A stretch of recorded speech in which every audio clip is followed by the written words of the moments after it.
Welcome to the Dirt Trail Running Podcast. My name is Michelle, and I am your host. And tonight we have Coach Loretta here co-hosting. Crystal the Pistol's at work. So hi, Hi, Loretta. everyone. Hello.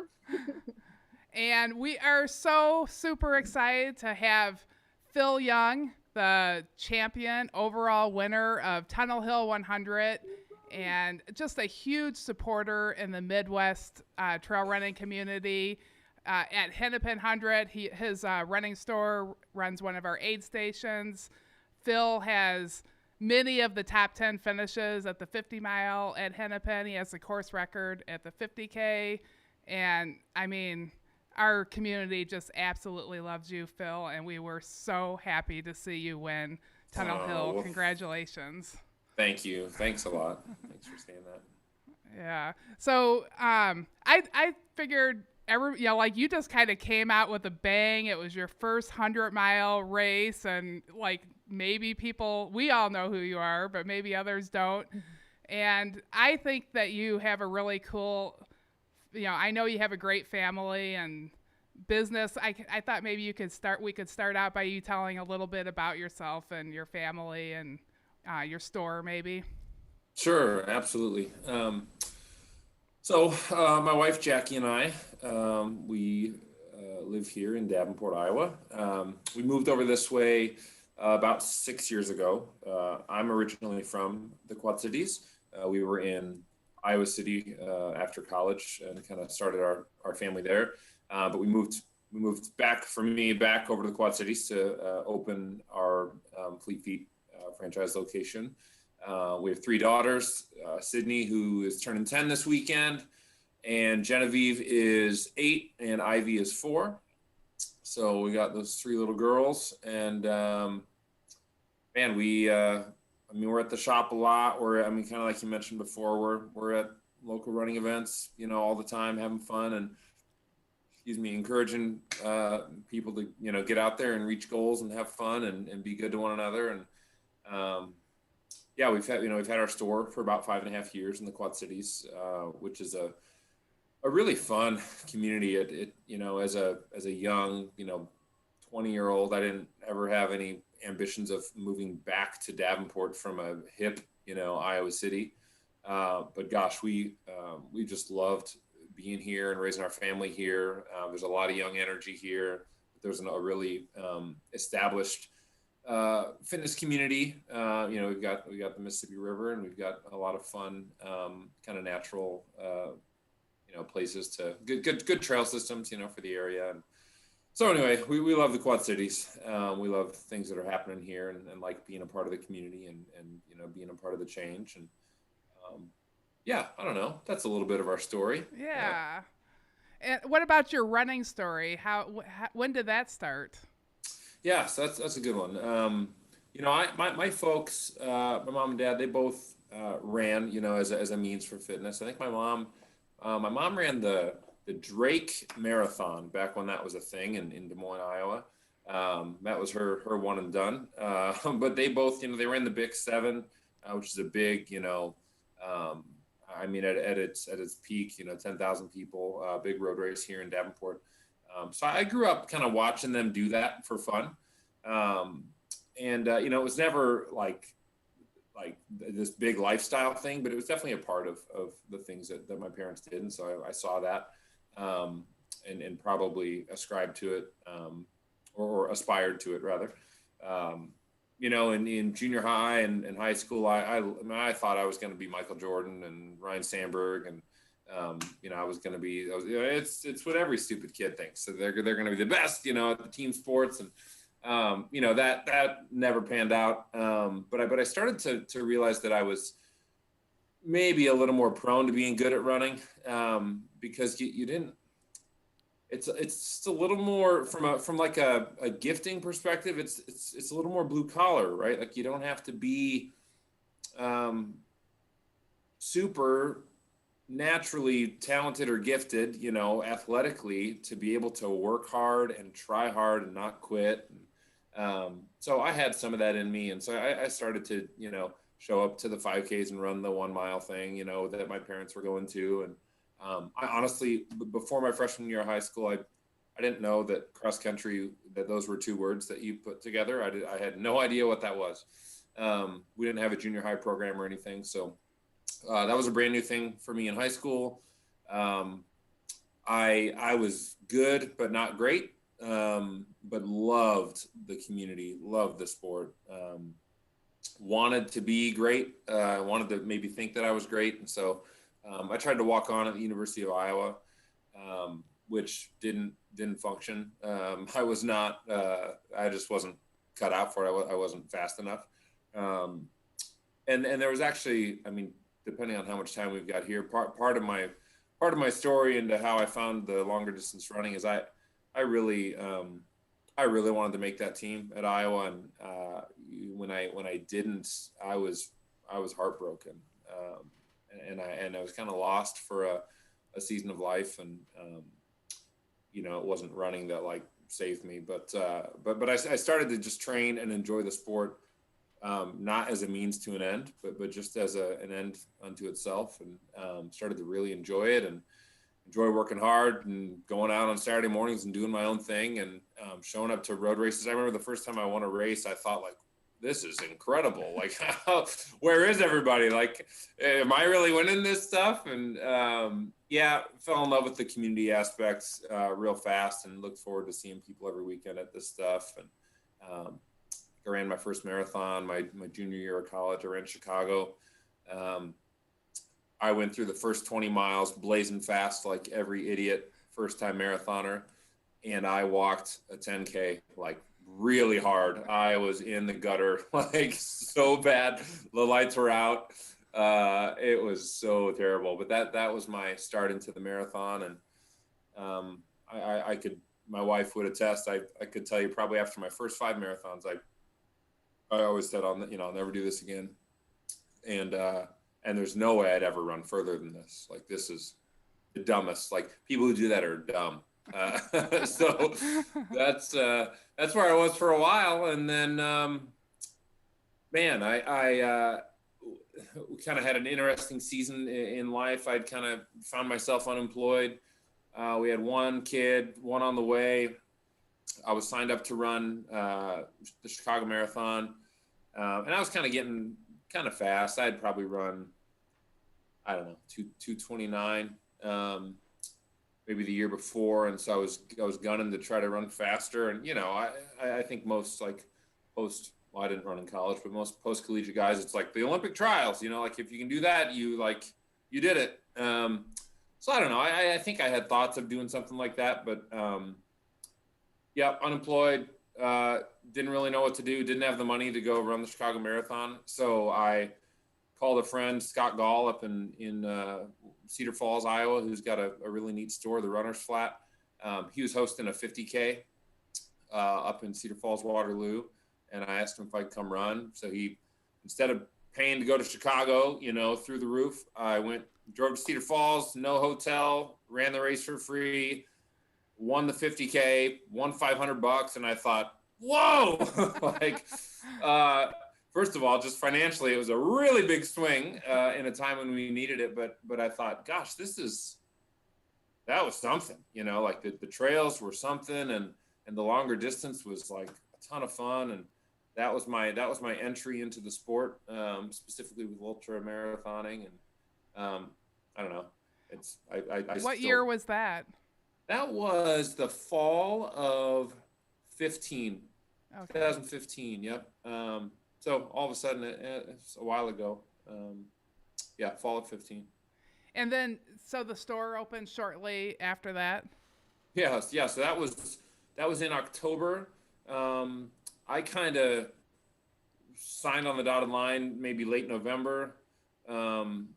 We broke ground January 1st. I kind of moved to town. I was living with my parents, like, a couple nights I'd stay here, and then I'd drive back to Iowa City and be a dad and a husband. And yeah, and then we opened in March of 16. So yeah, that was 5 months later. Yeah. So, I mean, I can't even believe that you didn't make a college, running team. Like, and how did you get faster? failure, I mean, probably helped push. Yeah, that's a great question. Some of it, I think some of it was unhealthy, like being bitter and kind of running out of with this like vengeance. I'm gonna show up at a race and beat all the Hawkeye guys. So that I'm not super proud of that stuff, but yeah, I had a couple guys, buddies that I met, and I think when you my like the scope that I understood running to kind of fit inside of it, it was super narrow and it was small. I didn't, I only knew what my high school coaches told me, who were fantastic, by the way. But it was just a small world for me. And so to find some buddies, to realize that like you can do things like run 10 miles before work, and that's not like, the craziest thing that a person could do. And yeah, when we just realize like, oh, you can push and there's other things. And then I really think that the local races, like showing up to local 5Ks and like, when you're 19 and kind of fast, there's nobody else. Everybody else is either on a college team or they're older and just via age, like probably aren't trying to win the rinky dink 5Ks, around. And that's not every, I mean, it's winning is not the only thing, but yeah, I think seeing like, oh, wow, this, it's really fun to be up front. That pushed me. And, then getting involved with the local store in Iowa City and track clubs and stuff like that. And, you find good buddies to push you and do some silly workouts. And yeah, it was pretty gradual. You self-coached yourself, or did you ever work with a coach? Yeah, that's a good one. No, I never worked with a coach. I don't think. Gosh, it's a long time. No, I didn't. I just kind of made it up, And I had mentors. I had guys who had maybe been on the team. A good friend of mine who lives across the street. I can probably see his house. Dr. Ben Lloyd. He had run on the team at Iowa and was from the Quad Cities, and so we had a connection there. And he kind of took me under his wing for a while. And we did some training together. And yeah, but it was just kind of guess and check. Does this work? How's that feel? And then you nerd out, and probably I think the internet was around at that point, just barely though. So looking stuff up and seeing what other people are doing. What's your favorite thing about running now? What feels the best to you? Last Saturday, this is gonna sound trite, but the most fun that I have is finishing a race, and I regret that this isn't really where I was at on Saturday, but shorter stuff is finishing a race here in town and being able to turn around and head back out on the course and cheer for people. I just love encouraging people. It's disheartening how far that goes with folks. Like I feel like we should be used to being encouraged by one another, but maybe we're not. And so it is just it's a joy to get to cross the line, regardless of how my day went, and to be able to get back out there and understand that these people they're doing the same thing. We can understand each other just by looking at each other. But to get to help lift somebody's spirits and change their day, whether it's catching one more person or starting to run when they had started the walk or whatever the thing is, like I love that stuff. So I think that's my favorite part about the sport and about the community is opportunities to jump out and encourage people. And the unique spot for me is usually like after I'll finish a race, like doing my cool down backwards on the course. I love it. I just love doing it. Yeah, I mean, you have a very intense job. How did you train for, I'm sure you had big goals at Tunnel Hill. I know how you trained for races. How did you manage that? Like what was your plan? How long of a chunk did you use to train? Yeah, that's a good question. And I don't know, this will sound like really cute, but I mean, it was a budget. I trained on a budget. I can't, I look at these guys who I somehow was fortunate enough to run alongside, this past week. I mean, Taggart, and these guys, I mean, he's got his job. He's a teacher. His job's harder than mine, but, he's putting in 170, 200 miles a week. And that takes some serious dedication. And surely, yeah, my job can be complicated with nights and weekends and events. And I got 3 kids and we got a million things going on. And so, for me, I can't do that. So,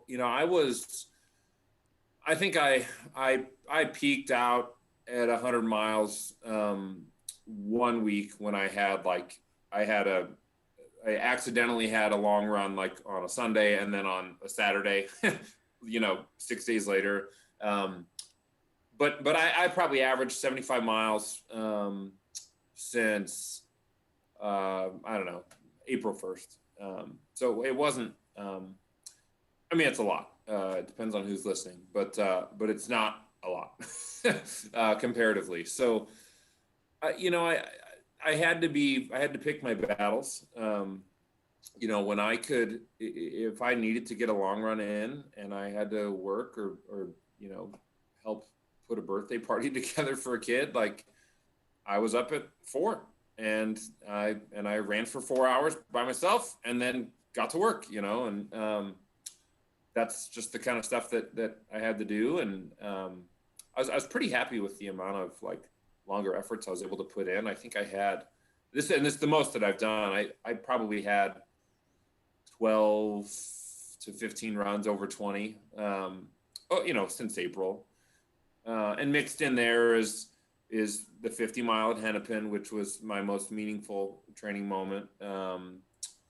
The Quad Cities Marathon, I always pace. I'm a pace leader there, so that I ran 7 or 8 miles before that in the morning to make that kind of a heavy day. So just had to be creative. If there was a 5K that we were sponsoring and supporting, I'd run 20 miles beforehand and then throw up my tent and then jump in and race the 5K so I could be a part of things and call that relevant, like, oh, I was tired and then I had to perform. And so maybe that's good. So, yeah. Yeah, I mean, at Hennepin, you came and you set up on Friday night and worked really hard. I know how you guys were like totally jamming busy over there. Then you had to worry about an aid station being running and starting a 50-mile race. Like that was worth more than 50 miles on your feet, I think. Yeah. Yeah, it's just that's just the way it. If I want it to work, it's just the way that it has to work. And so I figured out a way to, I don't know, to manage those things, I guess. Yeah. Oh, Ed Mayhew just sent me a message for you. Ed, gosh, is it a big bear hug? Yeah, I think he does want to give you a big bear hug. He was absolutely crying. He was texting me as you crossed the finish line. It was. Boy, I'll never forget. I'll never forget those couple minutes. He just said I can't figure out how to post, but he just really wanted to say how cool it was for him to be there to see you win Tunnel Hill 100. Oh my gosh, I was so thrilled that he was the guy standing right there when I was done. Yeah, I saw the video. He was your first hug. Oh yeah, it was good. So, well, that's cool. I did want to ask a little bit about like speed work. Yep. For somebody looking, I mean, a lot of people love to do fast hundreds. What did you do for speed work? Yeah. So, I on my longer, I mean, there's different opinions on how to handle long runs. I mean, for the marathoner and then for the ultra marathon. I really tried to do my long efforts at goal pace. So for me, actually, that was slowing down from what I would maybe comfortably go do 20 or 25 miles at. So I mean, that's probably not a great answer. So I slowed down and got real race specific on those longer days. But I really, and I'll tell you what, this probably paid bigger dividends than anything. I really love a good progression run. I think cutting down a mile at a time, however you want to measure it, but being your fastest when you're the most fatigued, when you're at the latest part of the run, I think is it's relevant because even if that's not, and here's the deal, that's never been the way I've raced. I'm never awesome at the end, but it hurts the most at the end, and I need to know how to work hard when it hurts. And so if I can go out and do, 15 to 20 miles, 90 minutes, 3 hours, whatever, and really be ripping at the end, that gives me confidence that, hey, I can push when I'm tired.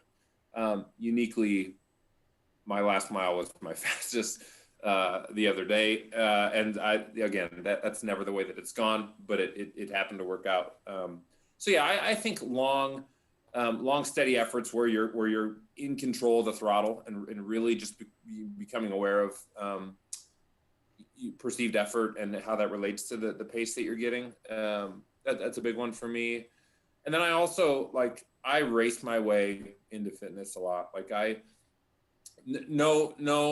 I mean, we could ask Loretta about this one, but there's not a lot of ultra marathon training plans that would say instead of a back-to-back, why don't you just go run a 5K on Saturday as hard as you can, but I love that stuff. And if it means that I got to push my long one till tomorrow or do it ahead of the 5K and kind of sacrifice my performance at the race, but I still get to have fun and it's still working hard, then that's the way that I'll do it. So races are, for me, the most convenient way to get speed work in, because I can't line up a workout with equally yoked runners to save my life. I got too much going on, and then there's weather and it's hard. But if there's a race and it's Saturday morning and I know that we're gonna be there and we're gonna then there's other people running fast, and so I get to, I don't know, have other people around, and it encourages me and makes me work hard. Well, it sounds like it's working. And for anybody listening, I heard that your last mile at Tunnel Hill was like a 5-minute mile.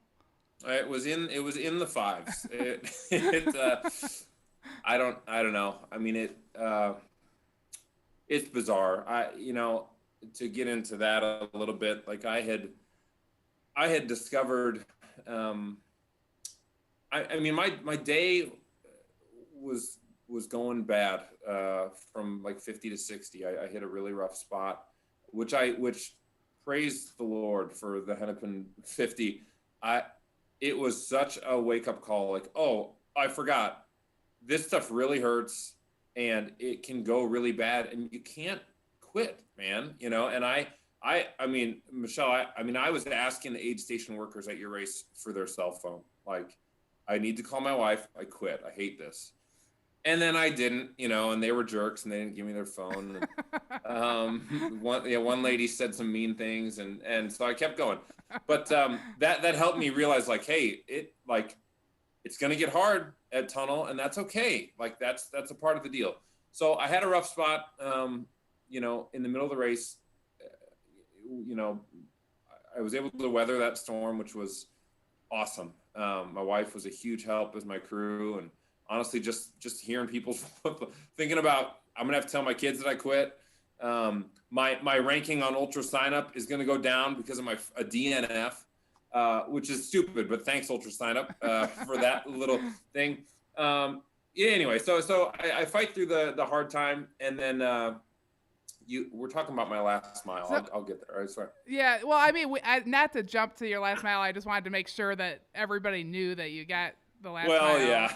That was at a yeah, it was. Before. Okay, I'll come all the way back to that when you ask the question.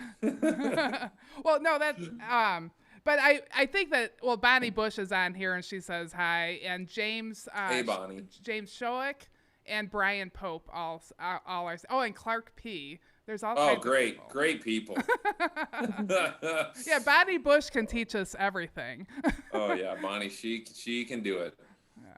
I'd like to whoops, I'm sorry. Go ahead. Well, I was just gonna say, I can remember in January, I went and ran Black Canyon in February, and in January I was doing like the worst run I did was this 20-mile run on this like 1 mile loop in my neighborhood. Bonnie and I live near each other, and it was like sleet. It was like 30 degrees and like sleet, snow, rain. It was awful, and it was like 5 a.m. And you know, in most cases, like you're the only dummy out there doing this, right? I'm gonna run 20 miles straight up and down this hill at 4 a.m. and it's raining and snow and then everything. And I got to the bottom of the hill and there's Bonnie. Just I was like, there she is. Like she's always doing it. So hello, Bonnie. I'm not surprised at all. Yeah. Oh, that's great. So I'd like to reflect a little bit on some of the things you said because I really appreciate this. And this is something I think about as a coach too, is some of the things that you're saying you did for training was more for a mental aspect versus always the physiological aspect. And I think that's so huge because I think that's why training plans become so varied for athletes because of what they need mentally as well as what they need physically, you know, coming into a race. And the way you tackle that, I really appreciate you sharing that because I think that that's really important. So thanks for that. For sure. I mean, I really I wouldn't refer to myself as being terribly mentally strong, but yeah, at least if nothing else, then for the sake of like enjoying the training and just like a mental health side of as a runner, you know, and then as a person, like yeah, I've got to enjoy the process, or I don't, you know, why am I doing it? And that doesn't mean that some days won't be hard, but if it's jumping in a race and that doesn't really add up to 100-mile, whatever, like I'm gonna do it. It's fun. But yeah, like the progression runs, the confidence builders, like those things are important. Yeah. If you, yeah. And the jumping in the 50 at Hennepin, I mean, that it's like, I mean, how do you forget that running for 50 or 100 miles will get hard? It's arrogance is really what it was. Yep. I thought I'm gonna run my 100-mile pace and it's gonna be so nice and easy. And man, I was kicking rocks and pouting and tail between my legs and halfway through, you know, and that was important. Like you've got to get to that place in training. If you do not get to that place in training, you're in for a rude awakening on race day. So Absolutely. I was very glad to get to do that. You know, I think I saw you around the time, now that you say that you're struggling, you might not even remember seeing me because I could tell you were struggling. And I was, because you went, I could just see, you know, because I watched you as on the out and backs. And there's a point I saw him, I'm like, ooh, he looks a little stressed and like falling apart. And so when you came at the finish and you were the first place finisher, I was pretty impressed that you like pulled it back together because I could visually see that you were struggling, you know, so that's pretty impressive because it's not always easy to come out of those deep, dark holes. Oh, I know. I mean, that's part of what made it so sweet, you know, what was to know where I was, you know, 5 hours before, and to just, I mean, it felt like a Disney movie or something ridiculous. Like how on earth, I mean, I'm not going to even finish this. And then to get to have a chance to win the race. I mean, it was just, it was incredible. I'm curious, when you signed up for the race, I believe Zach was not entered in the race. I know Jacob Moss was in and Taggart, and then Taggart had announced he was going out of Ultra. So then it was, you know, just you and probably Jacob at that moment. And then a week or so ago, it was kind of announced that Zach would be in and Taggart would be in and Jacob. What were you thinking going into the race as far as how you could compete with, I mean, there's top guys, right? I mean, world record holders, course record holders, part of the USA 24-hour team. Yeah. Did you expect to hang with them like that? Or what were you thinking going in? Being it's your first 100. Yeah. I'm going to get in trouble on this one. So when I signed up, Patrick Reagan was on the list. Oh, yeah. Hayden Hawks was on the list. Okay. And so, so the whole time, I mean, never mind the history of the event, but seeing that list, I thought it's going to be fast. And But just knowing, I mean, even just the simple math of like, I know what the course record is, and I know what that is per mile, and I know that I can do that for whatever, 30 or 40 miles. That actually helped me be ambitious, because on paper, if you're not ready for that, it'd be a foolish way to start your 100, right? Because everything after that is uncharted territory. But just the idea of like, the uniqueness of the sport is that world record pace is a pace that a lot of people can run for a little bit of time, right? And nobody can run. I mean, there's very few people that can run a 3:43 mile for even 20 steps, but you look at the 100 and it's like, boy, you have to manage that for a long time and sustain it, but there's people who could hang for a while. There's few people that would endeavor to do it. So when I looked at that and I thought, yeah, it'll be my first one, but it's flat and fast, which is my forte. The mountain stuff, I don't know. Like, hills are my enemy. Maybe I should train against them, but it's just not, I can't do it. So I like the flat stuff. So I thought, okay, this suits me well. I'll have people around, and there'll be an opportunity to go fast. As the list changed, and then my training progressed and was going well enough, I did start to think, if I have, well, it's weird. I mean, you mentioned the timeline of Taggart, like doing this, and then Zach, there were a couple of days where neither of them were registered, like in that window. And I thought, I'm going to go win this race. Like, I think I've got a chance now. Before I had no chance, except like, win the lottery, if they both have bad days and somehow nothing goes wrong. But then, I don't know who came back on first. It was probably Zach. Zach announces, and then Taggart unretires, and now I'm like, oh great, now I'm not even gonna win $1, and so there was a bit of a roller coaster inside those last 2 weeks. But I mean, even going to bed Friday night, I told my wife, like, if tomorrow's special, like, I think I can hang with these guys. And I didn't know, Zach wasn't, it wasn't until like, it was at some point Friday, like I listened to his podcast and he talked about maybe some of his ambitions. And like, I'm not running 11:30, like, especially not for my first one. So once I knew that was his plan, like I was set, like Taggart and I, we were going to run 7:05, 7:10. We had already talked to each other about that. He had been real helpful. We communicated for about a month ahead of time, after he came and ran at Quad Cities, and then at Hennepin. So Taggart and I kind of like, I knew what his plan was, and I said, well, shoot, I don't know how long I'll be able to hang, but I'd like to do that with you. I'd like to run 7:05 or whatever. And he's like, great, I'll pull you along. That'll be good. And so, with each mile, Zach got further and further away, and it just kind of seemed like, oh, there's two different things going on here. And of course, if you watch some of the videos, I mean, Taggart still, I mean, he's a bull. We crossed that 50 line split, and he said, I'm going to get him, and I believe that he's talented enough that he totally could have done it, but he just didn't have the day. But yeah, so I wasn't like, I know I'm better than these guys. I'm not better than those guys. I had a better day. So it was a shock.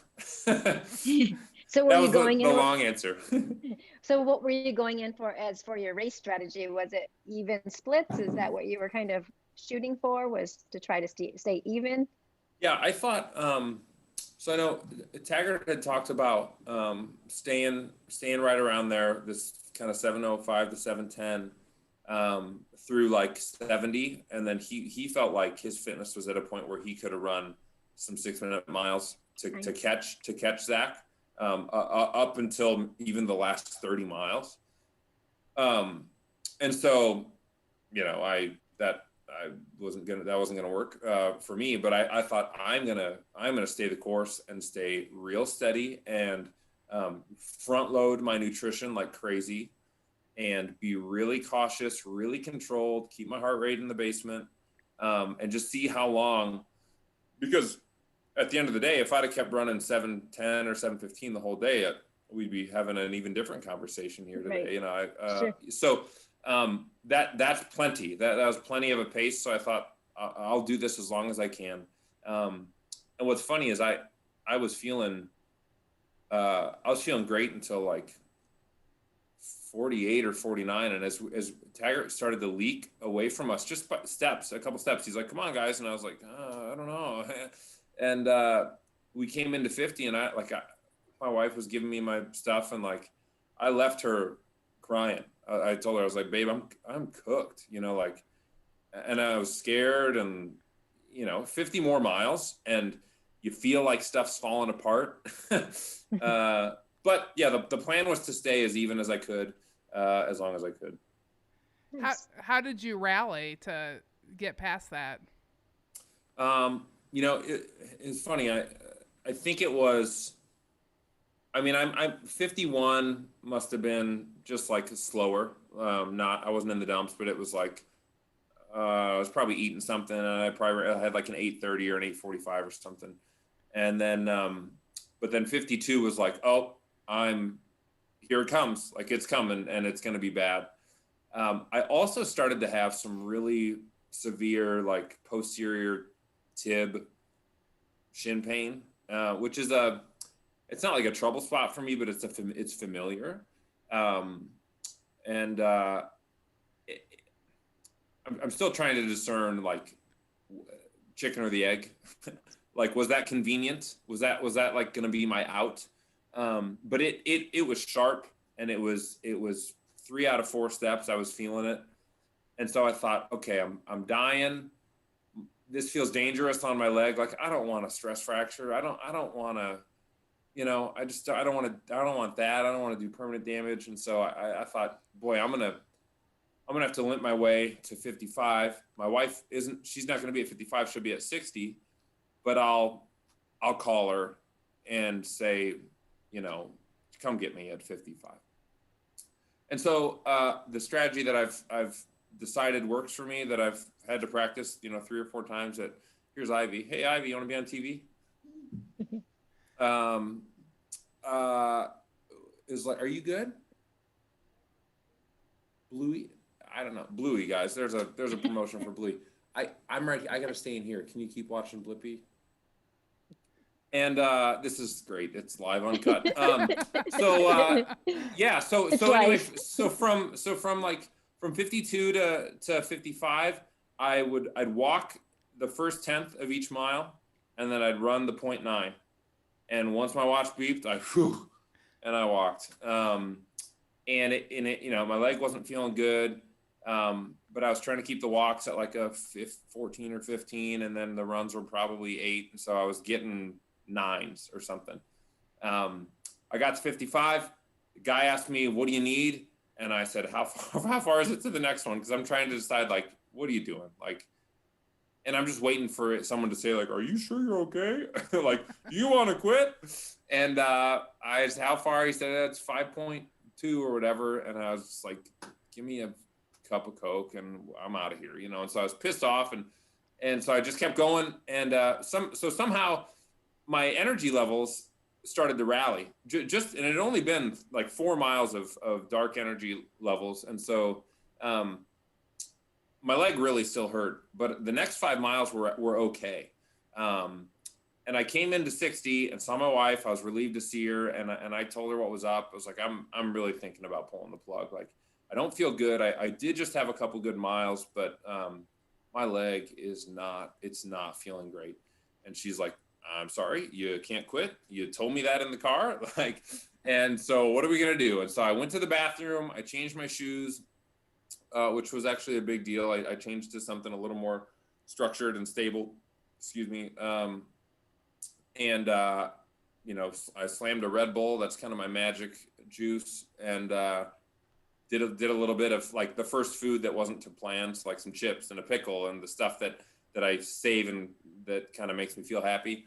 So I did a little bit of that. I spent that mile took me 15 minutes. So I must have spent 6 minutes in aid, which was about 5.5 minutes more than any of the other ones. And it was an out and back from there, just 5 miles till you come back. And so I just said, okay, I'll try it. Like I'll try 5 more miles, but just be ready, to go home. And I didn't walk another step the rest of the day. I don't know. The shoe switch really helped my orthopedic issues, and I rebounded real fast on the energy, and then it was. But then I had to tell Jackie, like, I need you. I know we've got a plan for aid, but we got to throw it away. I need to see you every 5 miles because I need to start thinking in small chunks, because if I've got 8 more miles till I see you, I'm gonna get upset. I'm gonna feel like I'm down in the dumps, and that 8 miles is so far and whatever. So I need to see you more frequently, and so we changed that plan a little bit, and just kept going. Awesome. I love how honest and real you are sharing your story, because there are people doing ultra marathons that are not all elites. We have those just finishers, at the back of the pack, the middle of the pack, and the front. And I think what you're sharing is just so good to hear for everyone, because Sure. it's not easy for anyone, even if you're the winner of the race, right? You No still way. are going through all of those, and you even had some walking in there. I just think thank you for sharing that and being so real. I think that's awesome. Yeah, for sure. No, I don't know another way to tell it, but yeah, it is. It's a humbling it's a humbling sport, and there's ups and downs, man, and I'm not immune to it. I guess I can't make a general statement like no one's immune to it, because maybe somebody is, but it it beats me up. Well, So you don't Taggart, always hear that part. yeah, Taggart said he's watching, and he just sent a message, and he wants to know how many peanut butter and jelly sandwiches you ate during the race. So first of all, Taggart and I were talking after Hennepin, and talking about nutrition, and I was just trying to figure out why did I mean, it was humid, but like, why did it get so bad for me 24 miles in of for me what was like an everyday type of pace. I mean, it was maybe a little aggressive, but I just didn't understand. And I felt like I was drinking enough stuff and taking my gels and doing this. And I guess I just felt like it was nutrition.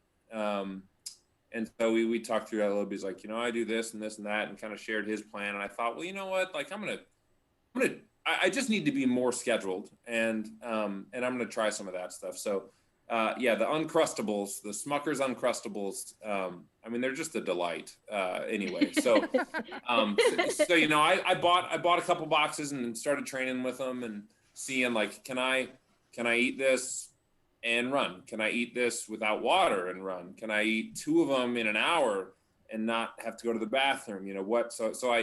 I don't keep track of anything.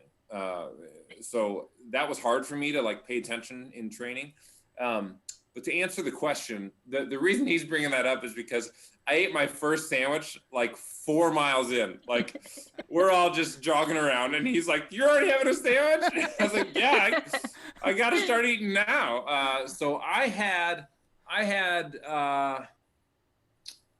think I had 5 peanut butter and jelly sandwiches, 5 Uncrustables, before I got to the place where it was like, that's not what I want anymore. I don't want another one of those ever.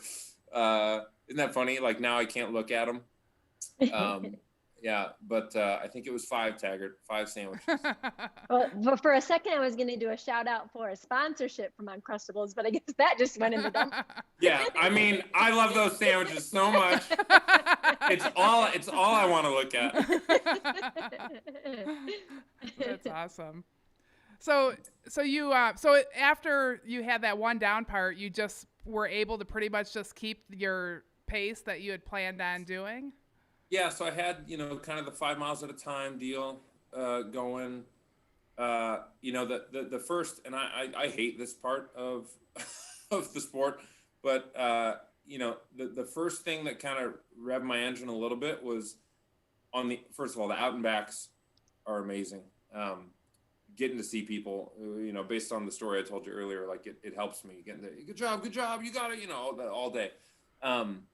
a couple of people were like, they said, hey, he's walking up there, like you can catch him, and they're referring to Taggart, and I just, I'm like, oh, that sucks, but then there's this other side of me as a competitor that's like, okay, I had a really rough spot, but I'm still going, and boy, maybe there's still something good to happen here. Maybe it's not even just finished. Maybe there's something more, And so I just kept going. Man, maybe I'll catch Taggart. I don't know how I could. Like they left me in a flurry, and then I was on the toilet and changing shoes and kicking stuff.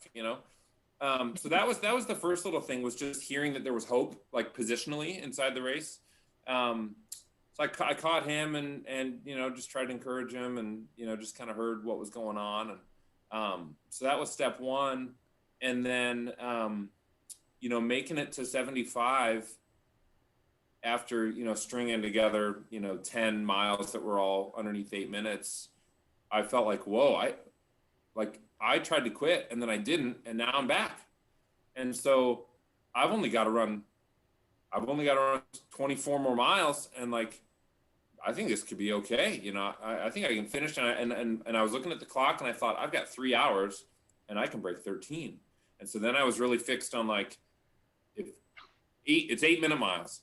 And so if you run a 7:30, you just bought yourself 30 seconds later, for an 8:30. And so I was just playing games with mental math and this and that. And again, Jackie was jumping into a couple more frequent spots where I could see her. So yeah, most of those were pretty consistent. I had 1 mile where like I couldn't figure out how to turn my headlamp on. It was like right before the tunnel. I was like, if this thing doesn't turn on, I'm done. I'm cooked. Because that thing is the bat cave, man. It is crazy. But I got the headlamp turned on and then started running again. And yeah, I mean, I started telling this earlier, but I had, with each increasing mile, I was just becoming more and more elated with, I'm going to finish. It's just going to be a time that I would have signed on the line beforehand. If you're guaranteed this kind of time, I would have said, give me it. I don't want to be greedy. I'll take 13 hours. Holy smokes. And I'm in the top 3, and this is incredible. And then as I made the turn at 88 in the dark, so 86, see my wife, 2 miles out, 2 miles back. I made the turn at 88. Well, first I saw Zach. This is incredible. I was at 86 and a half. I just left the aid station. He was at 89 and a half. So I was like, oh yeah, he's beating me by 25 minutes. Good for him. Like he is still up there and he's crushing it. But then I made the turn. I got all the way to the turn and I hadn't seen Jacob. And I just thought, why didn't I see him? That doesn't make any sense. It's an out and back. And then 2 minutes after I turned, I saw him behind me coming in the other direction. And so that was my next little energy boost, was whoa. I'm in second place behind Zach Bitter. That'll look neat, on a little sheet. And boy, like don't screw it up. Like do not screw it up. Don't get caught. And I didn't know, it must have happened in aid. Like he must have used the restroom or something. Cause it's not like I passed someone and didn't know. I mean, I saw everything, even in the dark. So it must've been in aid somewhere, that had happened. And so that gave me some confidence. Like, wow, you are in second place, man. Like keep it together. I saw my wife one more time with 10 to go. And the plan was, hey, drive to the finish and then run towards me. And my wife can really run. And so I'm figuring those are going to be 7:30s or 8s towards me. And then we'll do the same thing going back and it'll be neat. And she, in the dark, you can't recognize anybody until they're an inch from your face. And she was just saying, good job. And then it was like, oh, hey, it's you. So she turned around. I said, my watch was a little off. And so I asked her how far away we were. She said 3 miles. And I thought, whoa, like, that's it. Like, I just got to walk 3 miles. And I did it. And so, to back up a little bit, before then, a couple people had said, hey, one guy had said, "You're in first place," and I was like, "That's not." Zach wouldn't have dropped out in the last 10 miles. And then I asked a couple gals that I passed. I was like, "Has anybody?" As I'm running, I'm like, "Has anybody else run by you?" And they were like, "Oh, I don't think so." And then I thought, "What? Like, is this real? Like, am I accidentally in first?" And then I asked another lady who seemed like she maybe knew the sport and knew what was going on. And she was like, "Oh no," she's like, "Zach's up there." I was like, "Okay, that's what I thought." So anyway, then my wife picked me up. We were just running 8-minute miles, kind of celebrating. Like, you know, I was thanking her for, you know, the way that she cared for me and helped me through all the stuff. And I just couldn't believe it. Like, I just could not believe I didn't quit. I'm finishing it. I'm going to run a great time. I'm second place. And then, you know, less than a mile from the finish line, we were you know, there's 50 milers out there, and there's all kinds of folks out on the course. And we came up on this couple, and I looked over at my wife and I pointed and I was like, that's Zach, you know? Yeah, I could not believe it. So I took off. I don't know, it gets me all excited because it was like the craziest thing that's happened to me running. And it, you know, it's because he was having a hell of a time after laying everything out there, and I just commend him for that. But I was feeling fine. I wasn't like in the dumps, but I was just so, I mean, you know, I was 12 and a half hours into a run, and I was tired, and I just wanted to be done, but it was like a happy thing. And then I saw him, and my body, I mean, the adrenaline that went surging through my veins, I said, "Hey, Zach," and then just, whoa, you know, like, I mean, it was crazy. So yeah, that last mile was 5:45 or something, but so that was the one that wasn't very even split. That was not the plan. But that's how the end of the race happened from my perspective. I didn't know that I was in third, or I didn't know that I was in second, and then I didn't ever think that I was going to. I thought Zach was already in the car eating a slice of pizza or bacon or whatever he does, and probably just bacon. And then I caught him. Wow. That's So amazing. meanwhile, back at the finish line, we're all waiting for the top 3 men to come in, and the system went down, so they couldn't figure out where you guys were. They couldn't track you. And I'm like, so like, how far out are they? They're like, well, the top 3 men are sort of like in a black hole right now. We don't know where they're at. And so nobody really knew who was in what place. So, you know, to my knowledge, when you came in, no one knew you were going to be first. So it was just as big of a surprise for us at the finish line as it was for you. So it was pretty cool to watch it all kind of play out. So, and your excitement, it was so exciting. Oh, I'm so glad that some of that was captured on video. I mean, it's, I don't know, it's fun to watch, which is kind of, it feels weird, but even hearing the guy from the, what is it? Who was live tweeting the race? Ultra live. Gosh darn it, I feel terrible. The guys who were live like covering the race, live tweeting the race. Yes. He had like the vantage point. Yep. Of me coming in, and you can hear him say, "Oh my goodness!" Like, it's Phil Young. Like, yes, yes, because we didn't know. Yeah, there were 3 guys, and it wasn't going to be him. Like, what happened out there? And I mean, that's what I was saying to myself. I mean, I just could not believe that I'd made it. And even in the last 5 minutes, when we came up on Zach, he came with. I don't know if it was 50 meters, 100 meters, but he's a competitor, and like, he came right on me, and I thought, oh no, I shouldn't have done that. Like, I should have waited, because he's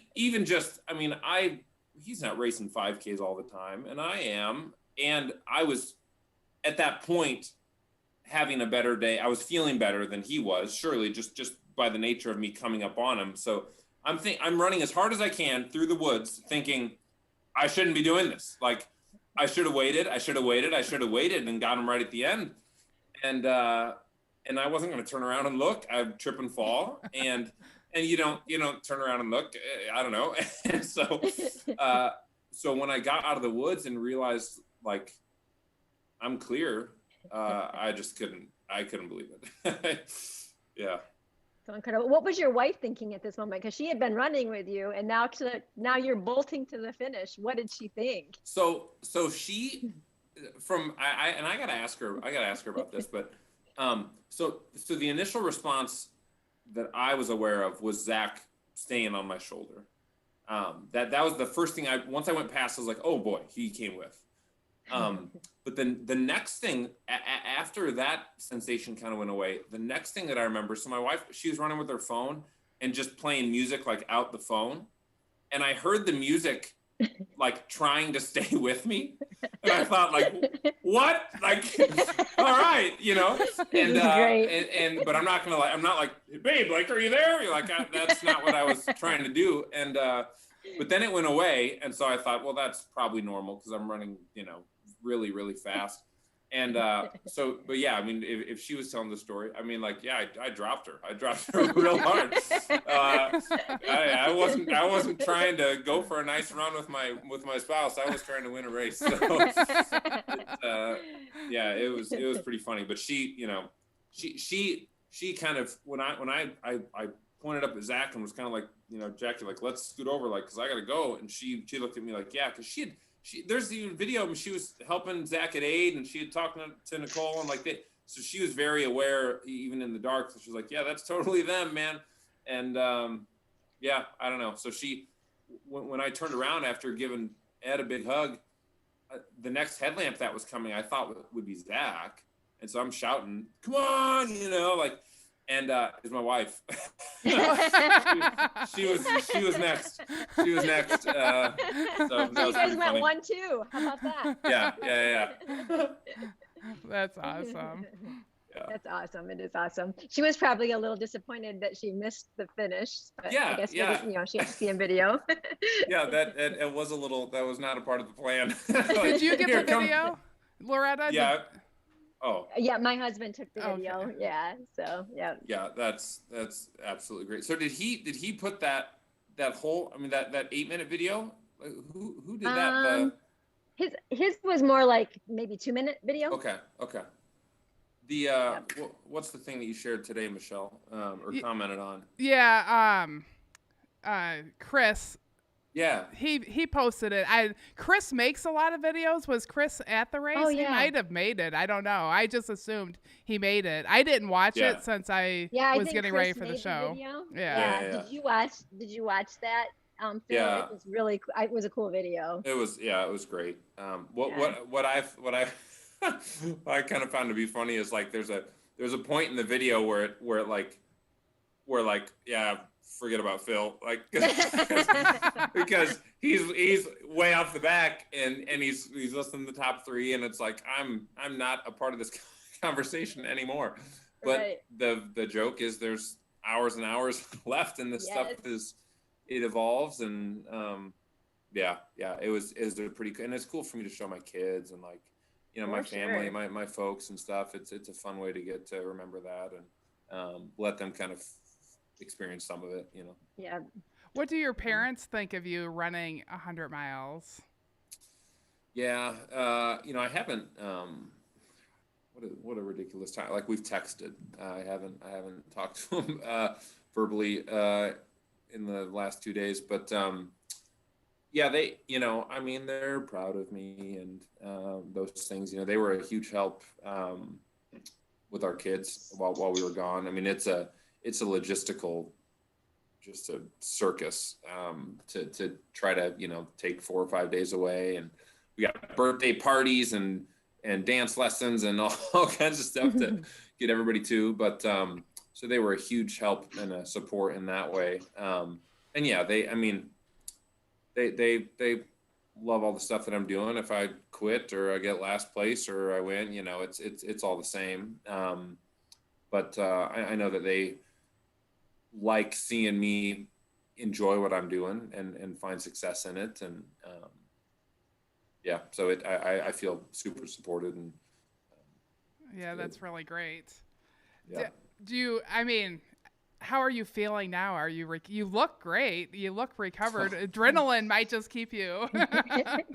Yeah, you know, my stomach has been really weird. I haven't I don't know. I think it's a combination of like maybe being slightly dehydrated and then just all the sugar and junk. Like I've just been real tight and crampy and just like, man, what's going on? So that's been the least pleasant thing. My leg, like the thing that I was having trouble with, I still like I'm still swollen all over the place, and so I don't really know what's going on there. Hip flexors and the typical like hobble around, and stairs aren't, you know, as good going down as they are going up. So I don't know. Nothing seems super alarming. I'm not sure. It was a big kind of training block for me. So I'll probably take a week or two. I'll probably take a week before I try to run, and I'll probably take 2 good weeks before I start to like be running. But if something's weird, I'll be fully content with having to take time off. I feel like when my wife sent me out at 60 after the shoe change and stuff, and like I was not super content with like doing harm to my body to like finish in 21 hours. And that's not to say anything about finishing in 21 hours, but the cost benefit on that one, like the risk reward for me was, I don't need a finish as much as I want to be well and be able to run through the winter. And so I wasn't super amped about like the prospects. Like I felt like, boy, you're going to tough this out, and it's probably going to be a really rough day that's not super enjoyable, and you'll be super proud if you finish, but like your leg's going to be messed up and I don't know. And that's just not, it's not amazing. And so, but as the day evolved and it was like, oh, actually, oh, I don't know. Like if I have a magic day and then something hurts afterwards, like, okay. So yeah, if I'm in bad shape or I got to do some rehab or PT or whatever, it was worth it. So. Do you have any other goals that you're looking forward to for 2022? Gosh, that's a good question. Maybe like Kettle 100. I don't know. I mean, I've got a couple friends who direct some races in the Midwest. Yeah, they're pushers. Yeah. You know, I've just been looking a little and trying to decide like what would be the next thing. I mean, I guess I've got a free entry into Tunnel Hill next year, so I'll definitely keep that in mind. But I don't know. I don't know if like when it goes that well, it's almost kind of like drop the mic. Is it gonna go well? Is it gonna go that well ever again? You know, like I don't know, because I'm like I own a business, and it's like I like to grow. I like to get better. You know. And so, and I know that there's going to be an end to where I'll have to use a different measuring stick. You know, my marathon's probably not going to get any faster, so I found a different sport. my 5K will stop getting faster, and that'll be okay. But for this, I think is my first one. I think it can get better. But so I don't know. I don't know if it's trying to get into like a U.S. championships type of race that's flatter and long, and like seeing what it's like when guys are really ripping around and everybody's there. But we'll see. I just have so much fun doing it. And obviously it's always fun when you win a race. I mean, that's yeah, I don't know if we'll be doing that every time, but I'll be doing plenty of racing next year. Yeah, well, that's good. So there's some comments on here. So it's Crispy Dumpling that did make the video, and that is Chris that was down there. Great. And so we'll make a link and we'll put it in the comments here. Yeah, awesome video, Chris. And then D. Ashton says that you have a donut mile coming up on Tuesday. Yeah. So yeah, maybe plug that. Oh yeah, yeah. If you're anywhere, if you can hear this, we have it's the donut prediction mile. Here, you'll like this. So think beer mile with donuts instead, but no watches, no clock that you can see. So it's so you have to predict your time, and then it's closest to the pin is the champion. So not only do you have to eat your donuts and keep them down and do your running, it's indoor at this arena, but it's a prediction. So you have to have the very specific ability to be able to predict how well can I perform while eating 4 donuts. Yeah, it's pretty stupid, but we'll probably have 100 people like we did a couple years ago, and it's fun. Kids come out and do a little quarter mile, and yeah, that'll be a fun night. So that's on the calendar. And there's a really fun video of you plugging that. Like, is there a place we could put a link to that? Sure. Yeah, that video, gosh, I don't know. Yeah, we probably shared it from our page maybe a week or 2 ago. Okay, yeah, Royal, we'll have you put a link for that in the comments too. Yeah, that's a good watch. Yeah. Indoors and donuts and running combined doesn't sound like it might end well. Yeah, I did have to ask our partners up at the TPK Bank Sports Complex. I was like, hey, like, nobody threw up 2 years ago, but if somebody does, like, this is my responsibility. It's like, where's the stuff? What do I do? What are the rules? You know, I want to be a good steward and tenant, but yeah, it could happen. Well, that's really good. Is there anything else about that you want to share? Loretta does the Ornery Mule Stubborn 5 next, which is a quicker thing, but anything about the race that you wanted to share? No, it's good. All right. And anything else you want to share about your store? Oh boy, we're hiring.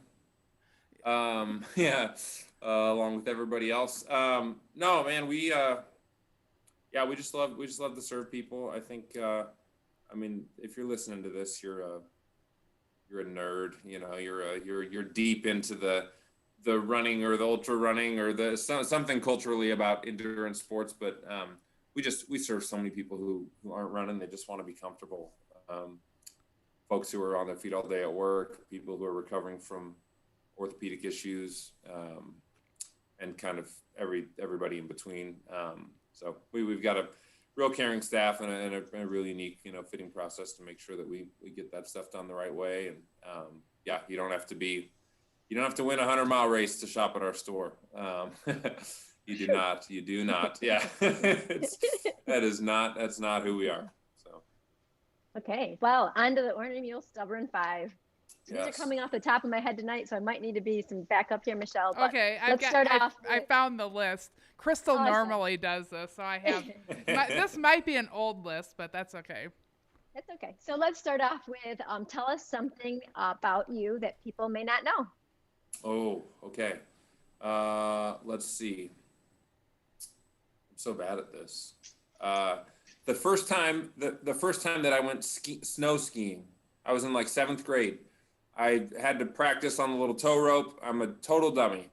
And then, but anyway, my first run was an accident. I like lost control of my skis, and now all of a sudden I'm going down the slope, and I'm freaking out, like, because I have no control over anything. I don't know what I'm doing.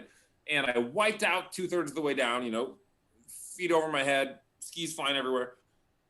And I picked up all my stuff. I'm looking around like, did anyone see that? Like, I almost died, and I walked back up the hill because I was so stupid. The ski lift was like right there, but I was so out of sorts, and I was a rookie, and I was just like, I'm gonna have to walk all the way back up this hill. Yeah, so that's a good one. People probably don't know, but now they do. Now they do. Yeah. So do you have any other hobbies besides running? Do you still do any skiing? I recently retired from downhill skiing. No, I don't do that. I eat my kids' Halloween candy. That's a new hobby I picked up Saturday night at like 8 p.m. No, let's see. I play guitar. Cool. When in all my downtime. What kind of music? Gosh, my wife would say that all I play is Dave Matthews because she thinks any song on the acoustic guitar is a Dave Matthews song. I love my wife, but she's wrong about that. Yeah, uh, a little bit of everything. I like bluegrass, I like country, the right country. Um, I do like Dave Matthews, but it's not it's not omnipresent like some people think it is. So yeah. Nice. So, what's your favorite treat for a job well done? Oh man, I'll tell you what.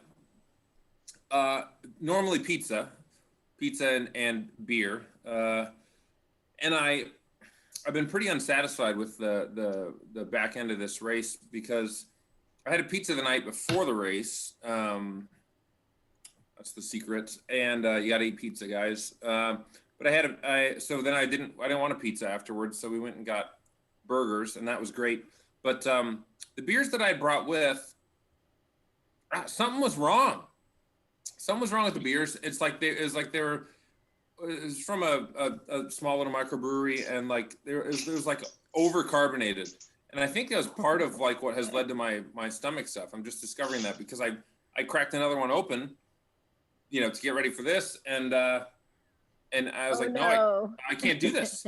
That's not the one that I've been drinking here, but anyway, I like a good craft beer and a slice of pizza. You bet. Nice. So, lost my train of thought. Do you have anyone that you look up to? Somebody that is your role model? Idol? Like specific to the sport? Oh, could be anything. Any person in your life. Boy.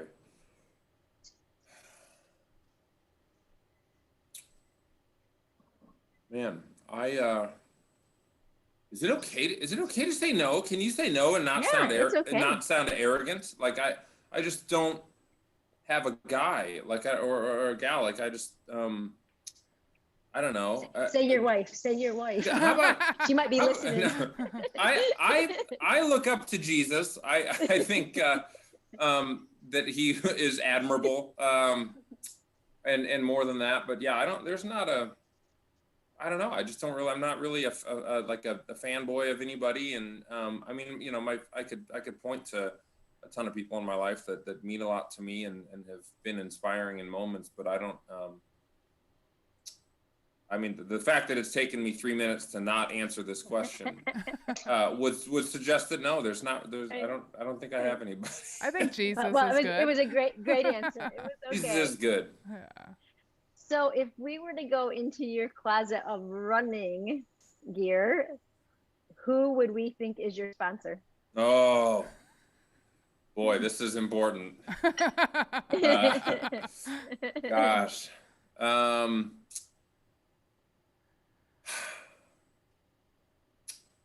Probably, well, right now, if you were just looking at shoes, it might be Hoka. Okay. I've got like all three of their, carbon plated shoes, and I've trained in a couple of their lighter weight. The Clifton Edge has been like a really fun one for me. But I don't know. I've been wearing Saucony products for a really long time. I like the Saucony Kinvara. It disappears, and I feel like I can do anything in it. Yeah, those are probably the two. But the fun thing is, as a shop owner, like first of all, if a brand wants me to try something, they send it to me. But if I want to try something and I feel like it will matter, like I'll do it. Because it's relevant, it matters, and yeah, it's one of the little perks, and so I have too many shoes. I do. I have too many shoes. You would just think that the shoe factory is my sponsor. That's great. South Vietnam. I'm sponsored by half of a country. Awesome. Well, you made it through the stubborn 5. Great job. I think you did great. Thank you so much. It was an awesome story. Everybody in the comments is saying how much that they loved hearing it and appreciated it. And the Midwest community, we are just so proud of you. Well, thank you. I don't know. I don't feel like I deserved to even win the race, and but it was an absolute joy, and I mean, the things that I could say the same things, except I don't have comments, but about what you guys are doing, in this area and the community that you've built and the spirit of your races. And I mean, it's where if I don't know, if your races weren't around, I probably wouldn't have been running Tunnel Hill, because I probably would have been one and done on a 50, or maybe have never done it. So you've kind of been my gateway drug, and but I'm not going to leave you behind. I was going to keep coming back for all the other fun. So I appreciate what you guys are doing too. Yeah, well, thank you. Yeah, we sure appreciate all of your support. You've been. I remember coming to the store when I just had dreamed up the race, and you so kindly listened to all of my excitement of what I wanted to do. Oh, I know right where we were sitting. I remember the whole thing too. Yeah. So yeah, things have we both changed a lot since then. Yeah. All good stuff. Absolutely. Well, thank you everybody for tuning in. I hope you can go back afterwards and see everybody that left comments. I tried to say everybody that left a comment, but I might have missed somebody. But we really appreciate everybody tuning in. Thank you for taking the time tonight to share your story. It was really special. Oh, you bet. Thanks for wanting to hear about it. So. Yeah. And thank you for being so real. It was great. It was a great conversation. Oh, thanks. Thanks for saying that. Yep. So good night, everyone. All right. Adios.